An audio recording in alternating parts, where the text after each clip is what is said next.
What's going on, everybody? It's Davey from the 80s, and you are now entering the Cinema Chop Shop, so park your ass right there. And while you're there, don't forget to hit the like, the share, and the subscribe button. Also, if you check the link below, you see a Patreon account. You click it, you become a member. All you got to do is try to recommend movies and music and trailers for me to react to. So click the link, homie. Now, with that being said, we are here today to review Shang Chi. We saw Shang Chi yesterday, and honestly, when I went into this movie, I didn't know what the hell to expect. I had very low expectations, but the movie was a lot better than I thought. And basically, a quick synopsis of the story is that Shang Chi was trained by his father to be one of the most deadliest assassins in the world. He eventually leaves his father's side, lives his own life. His father comes back and gets him to complete one last mission. And there you have initially the idea of the whole story. This movie stars Simu Liu, who is Shang-Chi. And you have his trusty sidekick, Aquafina, comedian. You also have other people in this movie, but I don't want to ruin the cool people in the movie. But just know that you have a very interesting character that's lurking in the shadows that when he shows up, you're going to freaking pop because it's epic, right? I really went into this movie not expecting much ties into the Marvel superhero franchise, but I was freaking wrong. This movie actually had quite a lot of tie-ins to the Marvel Cinematic Universe.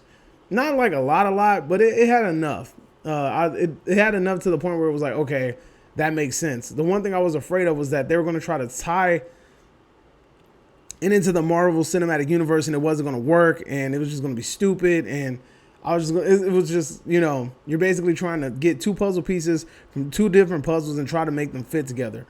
But surprisingly, they did a pretty good job at with the little tie-ins, right?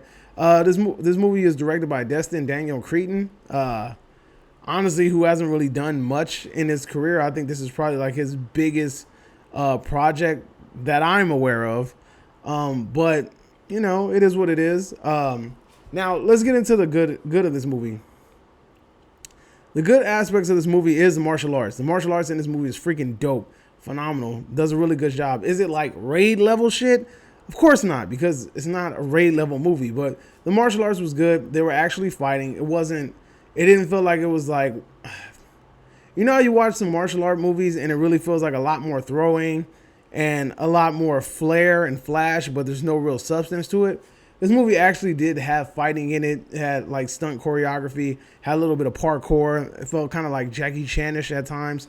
There's a scene in this movie that kind of reminds you of Rush Hour 2. When you see it, you'll know exactly what I'm talking about. It's in the trailer as well too, but I don't want to give it away. That was pretty dope. Now, aside from that, the storyline itself is actually pretty interesting, right? It's a good storyline.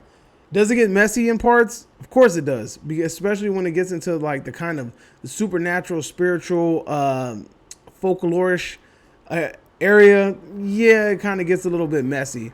And although a lot of people were like really, really into, from what I've been hearing, the third act has really been praised. I personally myself wasn't a huge fan of the third act. I was expecting a specific ending.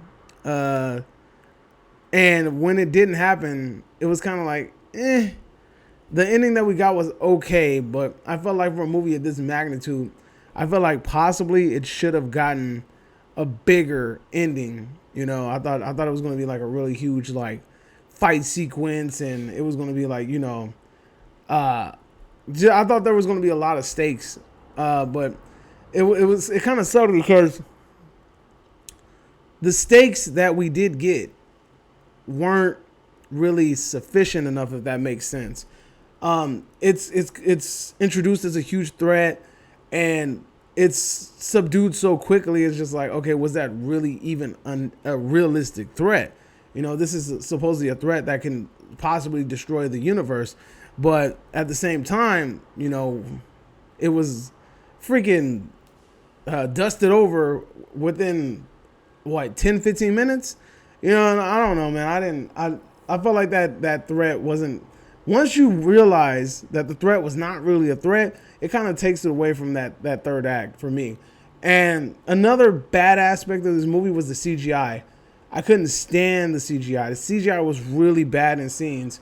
There's the bad CGI starts at the that damn bus scene. The bus scene has some of the worst CGI in the movie. And, you know, the forest was kind of bad. That was bad CGI as well, too.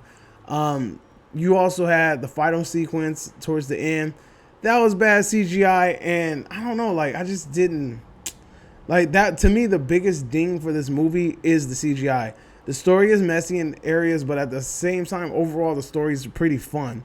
The CGI gets really messy. So that, to me, is the biggest drawback of this film. And possibly, that's going to be the biggest gunshot wound to its grade. You know, that's going to be like one of the biggest injuries this movie is going to sustain, is because of its CGI problems. It had a $150 million budget. I mean, possibly could this have been patched up a little bit, maybe like 50 million more, possibly. But at the same time, I didn't think that it should have looked that bad. In regards to Awkwafina, I was afraid that this movie was going to be filled with jokes. I felt like it was going to be too jokey. I felt like it was going to get annoying after a while. But surprisingly, it actually didn't. The jokes actually hit at respectable times. It wasn't like, it didn't feel overdone. It didn't feel like it was being forced. The jokes actually came in really clutch, and it was really funny. So I think the fact that the jokes were actually authentic and it wasn't just trying to play off of some dumbass, like, you know, a dumb crowd pop, I felt like it actually made the movie more enjoyable, right? So I really thought Awkwafina was going to annoy the shit out of me, but surprisingly she didn't. Moving on. In regards to the 10 rings, we see that these mythical items are ridiculously powerful, and to know that these things have possibly been in the MCU for this amount of time is kind of crazy. This automatically puts Shang Chi up there with other very ridiculously strong characters, only because of the 10 rings. I'm not very familiar with these items, but at the same time, they grant him ridiculous amounts of power.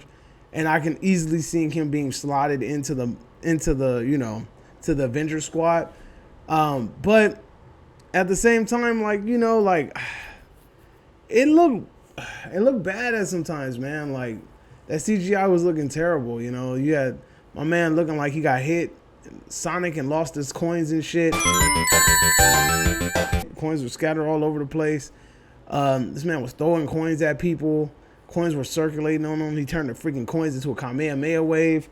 It just, you know, they're going to have to find something to do with this movie. And it sucks because he's such a powerful character that once we get introduced to the next big threat, their biggest job is to show how insignificant his power is. No matter how much we've seen, this dude basically did some crazy shit with these rings, you know, and to just see that get shitted on possibly in the next couple of movies is going to be pretty ridiculous. But I digress. Also, this movie has 2 post-credit scenes. I think the first one is absolutely great. Sets up the stage for future MCU films. Also, but then the second one is kind of like, I mean, you could kind of miss it. But if you're an MCU fan, you're probably going to stay, obviously. But it's not that serious. It's not something that I would say, like, it's going to play a big role in the movie. But I don't know, man. I mean, you could kind of see where they were going with it before the movie even ended. So you saw that as a possible outcome. It kind of didn't even need to be shown because it was sort of hinted at, and you kind of knew where it was going with. You know, you knew that... I can't say it because I'm going to end up giving it away. So... here on the Cinema Chop Shop, we grade movies in 3 ways, counted 3 ways. Either you get bodied and sent to the bowels of hell, you get spared and I tell you your movie was amazing, magnificent, bravo, and I throw flowers and shit. Or I can say your movie was meh, más o menos, mediocre, mid-grade, mid-range, mid-level, all that mid shit, right? But I'm going to be honest with you. I actually really thoroughly enjoyed Shang Chi, so I am going to spare this movie.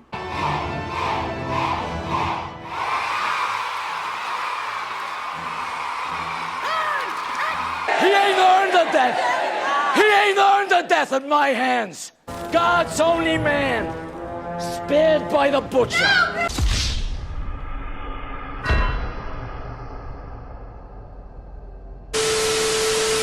Yes, you heard it, folks. I am sparing Shang-Chi. I actually would recommend that you go to the movie theaters and watch this movie because this is not one of those movies that you want to wait and watch on your TV. I don't feel like it's going to be the same experience. I feel like you would get a greater experience in the cinema while watching this movie because it's that type of damn film. This movie is significantly better than Black Widow. It shits on that movie from beginning to end. It takes a huge dump on that movie. So L to Black Widow for that. But like I said, Shang-Chi was a fun watch. I absolutely enjoyed it. Can't wait to see his incorporation into the MCU universe. I can't wait to see possible sequels in the future. And I just want to see where they're going to go with this franchise. So that's my review. Let me know if you agree or disagree, whatever the case may be. Drop it in the comment section down below. And you are now exiting the Cinema Chop Shop. Hope you guys are having a magnificent day. Adios.